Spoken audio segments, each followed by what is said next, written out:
नमस्कार दोस्तों।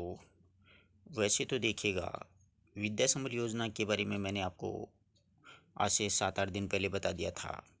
लेकिन कई विद्यार्थियों में बड़ी समस्या है कि सर इसमें सिलेक्शन कैसे होगा, कहाँ पर मैं फॉर्म भरूँ, क्या हूँ। ये सारी बातें इस वीडियो के माध्यम से अपन करेंगे।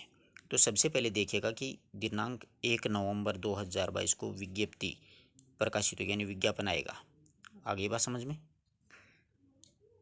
दिनांक 2 से 4 तक क्या है कि आप विद्यालय में आवेदन कर सकते हैं, यानी जिस विद्यालय में आप फॉर्म भरना चाहते हैं। आजकल तो ये सोशल मीडिया का ज़माना है, हर ज़िले की हर ब्लॉक की पीडीएफ आपको उपलब्ध हो जाएगी, कहाँ पर कितनी सीटें खाली हैं। आप ऑल ओवर राजस्थान में कहीं पे भी फॉर्म अप्लाई कर सकते हैं, लेकिन अपने ज़िले को छोड़कर अलग दौड़ने की कोशिश ना करें। जैसे समझिएगा आप लोग ये कि आपने फॉर्म भर दिया, क्योंकि ई मित्र वाला होता है वो बेरोजगारों को लूटता है। आपने फॉर्म भरा बीकानेर से, 5-4 फॉर्म बीकानेर से लगा दिए, 5-7 राजसमंद से लगवा दिए, 5-10 धौलपुर से लगवा दिए। तो आप कहाँ से दौड़ दौड़ के जा सकते हो एक ही दिन में। सारा काम एक ही दिन में होना है।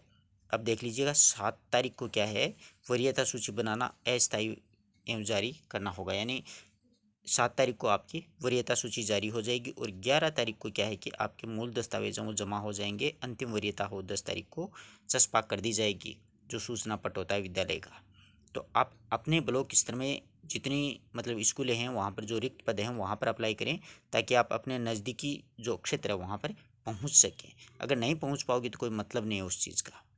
अब देखिए, चयन की प्रक्रिया मैंने आपको बतला दी थी, सब कुछ बतलाया था। ये देखो, तनख्वाह वगैरह बताई थी।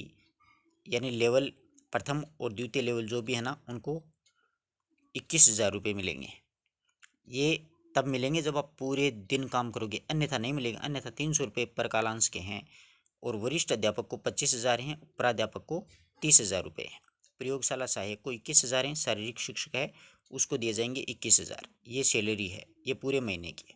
अब आवेदन प्रक्रिया जो होगी ना, उसकी वरीयता का निर्धारण मैंने आपको ये बात बताई थी। देखिएगा कैसे आपकी मेरिट निकलेगी। इसमें आराम से एक एक शब्द पर ध्यान दीजिए, आपके लिए महत्वपूर्ण यही है कि विद्या संबल योजना के तहत गेस्ट फैकल्टी में लगाए जाने वाले प्राप्त आवेदन जो पत्र हैं, उनकी जांच के उपरांत विद्यालय वार प्रकाशित किए गए रिक्त पदों हेतु पद पर विषयवार वरीयता सूची का प्रकाशन संबंधी प्राचार्य, जो यानी पीईओ होता है ना मुख्य, यानी 3-4-5 स्कूलों पे एक पीईओ होता है, वो जारी करेगा। वरीयता सूची पद की वांछित न्यूनतम शैक्षणिक योग्यता प्राप्तांक में 25%, प्रशैक्षणिक योग्यता होगी उसके प्राप्तांक के 25%। ये बात आपको ना तो शायद किसी ने बताई और ना ही आपके पल्ले पड़ी। अब समझिएगा इस चीज़ को। जैसे देखिएगा, आप लोग हैं, आप व्याख्याता लगना चाहते हैं। पहली वरीयता हर एक विद्यार्थी की क्या होती है, व्याख्याता बनने की होती है। तो आप लोग व्याख्याता लगना चाहते हैं, तो आपके एमए में कितने प्रतिशत होने चाहिए। एमए में मानिए आपके हैं 50%। अब ये 50% है ना, इनका जुड़ेगा देखिएगा 75%। अब 50 का 75% होता है 37%। 75/100 इंटू 50 ऐसे निकालिएगा। और फिर आपकी जो बीएड होती है ना, इसको प्रशैक्षणिक योग्यता बोलते हैं। बीएड के 25% जुड़ेंगे। आपके बीएड में मान लीजिएगा 70% है, तो 25/100 इंटू 70 हो जाएगा। तो 70 का 25% होता है 17%, और उधर 50 का जो 75% है वो होता है 37। तो इस प्रकार से आपके करीबन 60% यानी 59 पॉइंट कुछ बनेंगे, तो 60% आपके बन गए। अगर इस प्रकार से आपकी मेरिट बनाई जाएगी, जितने भी विद्यार्थी होंगे, अगर व्याख्याता लगना चाहता है तो एमए के जितने परसेंटेज है ना, उनका 75%, और बीएड के जितने हैं उनका 25%। अगर आप सेकंड ग्रेड लगना चाहते हैं तो ग्रेजुएशन में मान लीजिए आपके 60% है, तो उस हिसाब से जुड़ेंगे कि 75/100 इंटू 60। और फिर बीएड में जितने आए हैं उस हिसाब से, जैसे 25/100 इंटू, मान लीजिए आपके बीएड में है 80%, तो 80 हो जाएंगे। तो इन दोनों परसेंटों को जोड़ करके आपकी मेरिट है वो निर्धारण की जाएगी। बीए के 75% जुड़ेंगे सेकंड ग्रेड के लिए, और 25% जुड़ेंगे बीएड के।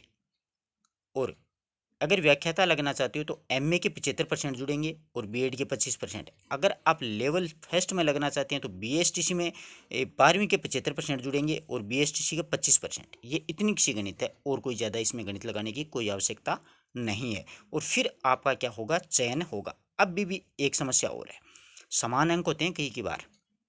समान अंक की स्थिति हो जाती है तो अधिक आयु यानी उम्र ज़्यादा, मान लीजिए 3 विद्यार्थी एक ही पोस्ट के लिए सिलेक्ट हो गए। अब एक की उम्र 28 साल, एक की 29 साल, एक की 29 साल 1 महीना, तो 29 साल 1 महीने वाले को वरीयता दी जाएगी। यानी समान आयु के अभ्यर्थियों में वरीयता कम आयु के अभ्यर्थियों से ऊपर रखा जाएगा, यानी जिसकी उम्र बड़ी होगी उसको पहले वरीयता दी जाएगी। गेस्ट फैकल्टी चयन हेतु किसी भी स्तर पर साक्षात्कार नहीं लिया जाएगा। है कोई समस्या? आपका कोई साक्षात्कार नहीं होगा, कोई आपके अनुभव के अंक नहीं जुड़ेंगे, और इसी प्रकार से आपको मूल दस्तावेज जो भी हैं देखिएगा कि जैसे 10वीं है, 12वीं है, बीए है, एमए है, बीएड है, और जाति प्रमाण पत्र है, मूल निवास है, वो सारे डॉक्यूमेंट आपको जमा करवाने हैं। और राजपत्रित अधिकारी से 2 मतलब चरित्र प्रमाण पत्र भी आपको जमा करवाने हैं। और रीट पास होना बहुत ज़रूरी है, अन्यथा आप इसमें ज्वाइन नहीं कर सकते। अब देखिएगा विभाग की जो वेबसाइट है वहाँ से आप फॉर्म डाउनलोड करके मतलब भर सकते हो, अप्लाई कर सकते हो। ठीक है, कोई समस्या है? अब इसमें सारी जानकारी वैसे मैंने आपको बता दी थी। ये गेस्ट फैकल्टी है, इसमें आपको एक अंत में शपथ पत्र भी भरना पड़ेगा।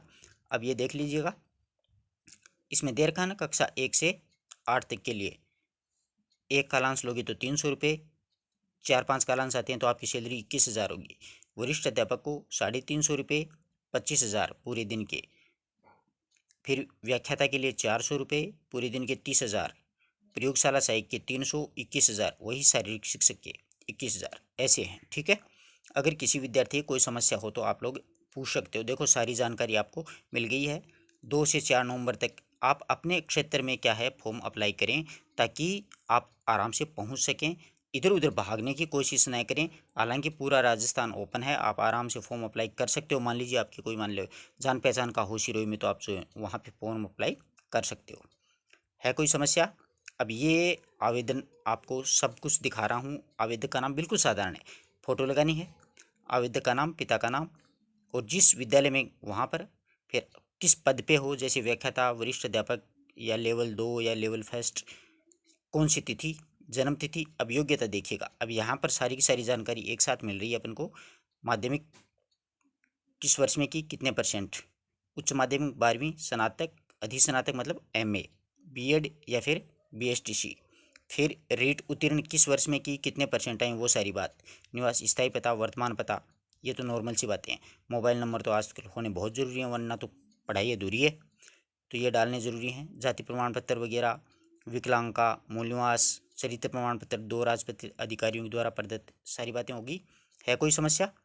फिर एक ये सबसे बड़ी बात है कि एक ये शपथ पत्र आपको भरना जरूरी है कि मैं श्री श्रीमती कुमारी पुत्र पुत्री, ये सारा नाम देना है, संस्था का नाम, विभाग का नाम, दिनांक वगैरह।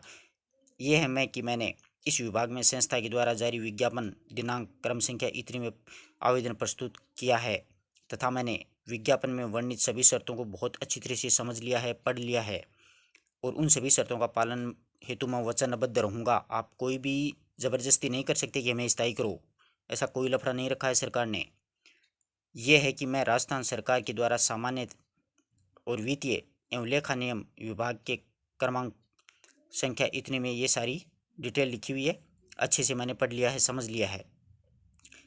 यह है कि मेरे द्वारा आवेदन पत्र में भरी गई समस्त सूचनाएं पूर्णतः सत्य तथा कोई इसमें कोई भी तथ्य है ना वो छुपाया नहीं गया है, और छुपा भी नहीं सकते, छुपा के करोगे भी क्या।